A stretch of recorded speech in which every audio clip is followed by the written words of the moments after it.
देखिए बच्चों, गॉस प्रमेय का अनुप्रयोग बताने जा रहा है। इसके पहले वाला वीडियो में हमने पार्ट 1 में आपको गॉस प्रमेय के बारे में चर्चा किया। अब इसके एप्लीकेशन के बारे में चर्चा कर रहे हैं। एप्लीकेशन में लिखा है कि अनंत लंबे आविष्ट बेलनाकार चालक तार के कारण ठीक। अब आप एक फिगर बना हुआ, अब आपके जहन में दिमाग में ये आता हो कि सर किसी किताब से देखे होंगे फिगर बना दिया सर, ऐसा कुछ नहीं। देखिए अब हम आपको शो करके यहाँ दिखा रहे हैं। देखिएगा छोटा सा फिगर में शो कर रहे हैं। देखिए लिखा है अनंत लंबे आविष्ट, अनंत मतलब कुछ ज्यादा ही लंबा, ऐसे लंबा बन गया। अनंत लंबे आविष्ट बेलनाकार चालक तार है। तो तार जो होता है बेलन के आकार होता है, सब कुछ ये तार है तो ये बेलन के आकार की होगी।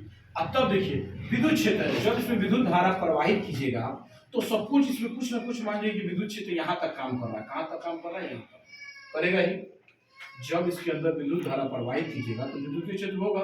या आप स्टेट के प्रयोग में बताया गया होगा कि किसी चालक तार में धारा प्रवाहित की जाती है तो अगल बगल विद्युतीय क्षेत्र क्या होता है? उत्पन्न हो जाता है। तो वही हम बोले हैं कि चालक तार में विद्युत धारा प्रवाहित, यहाँ तक विद्युत क्षेत्र उत्पन्न होगा। यानी यहाँ से ये ओ बिंदु हो गया, ओ से ये आपका पी बिंदु हो गया यहाँ तक, ठीक है ना। इसी पी बिंदु को जो आठ दूरी पर इसी पी बिंदु पर विद्युत क्षेत्र की तीव्रता क्या है। अब इसी पी बिंदु से होकर हमने क्या मान लिया कि एक एल लंबाई की एक क्या है भैया अन्य बेलन है। अब इसी बेलन का आपको क्या करना है? अन्य बेलन है, ठीक है ना। अब इसी बेलन एक अन्य बेलन बनाया गया। अब इसी बेलन की सहायता से हम क्या करेंगे भैया? विद्युत क्षेत्र की तीव्रता ज्ञात करेंगे।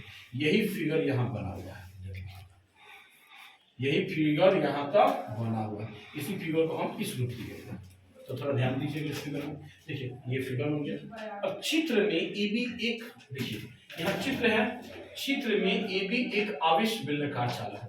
ए बी लंबा लंबा है, आविष्ट मतलब आवेशों से भरा पड़ा, बेलनाकार बेलन के आकार का है, चालक जिसमें धारा बहती है, एक तार है वायर है। इसकी त्रिज्या कितनी है भैया? इसकी त्रिज्या कितनी है? इसके प्रत्येक सतह पर क्यू आवेश है। हम पहले बता दें कि आवेश इसमें बह रही है तो आवेश क्या होगा? क्यू होगा। इसके अक्ष के मध्य बिंदु, यहाँ देखिए ये अक्ष है इसका मध्य बिंदु। अब मध्य बिंदु से आठ दूरी पर पी बिंदु, यहाँ भी वही चीज होती है। मध्य बिंदु से आठ दूरी पर पी बिंदु जहाँ विद्युत क्षेत्र की तीव्रता आपको क्या करना है?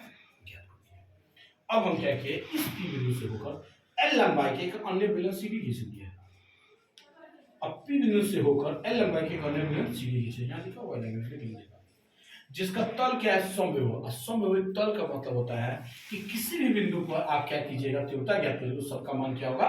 समान होगा, ठीक है ना। देखिए यहाँ पर समान विभव के कारण सभी बिंदु पर तीव्रता का मान समान होता है। समविभव तल का मतलब ये हुआ।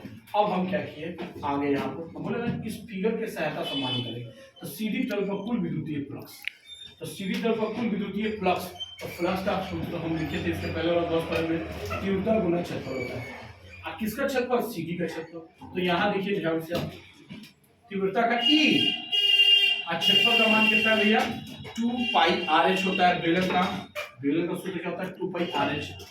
लेकिन यहाँ एच नहीं है, यहाँ पर लंबाई एल दिया हुआ है। क्या दिया है? लंबाई एल, इसलिए एच ना लिखकर हम यहाँ पर लिखेंगे एल। हो गया। अब गॉस प्रमेय क्या बताया? विद्युतीय फ्लक्स 1/ε0 क्यू है। अब देखिए एल में लिखे हैं सीधी घेरे में बेलन में कुल आवेश क्यू है। सीधी घेरा जो है यहाँ पर, ये आपका सीधी जो है, सीधी घेरा ये आपका ए बी था। देखिए तो सीधी घेरा में इसमें जो आवेश क्या था? एल था। ये क्यू है, ये पूरा इसमें आवेश आपका बह रहा है, आवेश क्यू बह रहा है, ये क्यू एल है। वहां देखिए अब संतुलन पहला दूसरा क्योंकि ये भी विद्युत फ्लक्स है, ये भी विद्युत फ्लक्स है।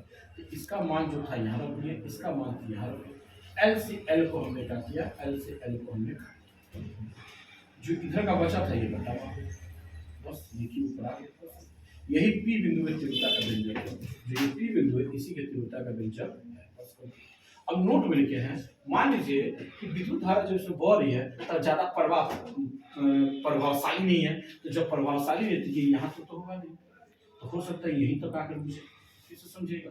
प्रभावशाली नहीं है यही तक होगी, इसलिए बड़ा आर छोटा है, यहाँ तक बड़ा है, यहाँ तक बड़ा है और यहाँ तक छोटा है, इसलिए यहाँ तक प्रभाव न देकर वहीं पे है। तो छोटा के जगह पर हमने क्या लिखा?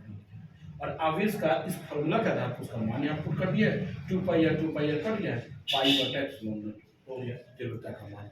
ये एप्लीकेशन आपको बार बार एग्जाम में पूछे जाते हैं, इसको भी आप ध्यान रखिएगा। Thank you.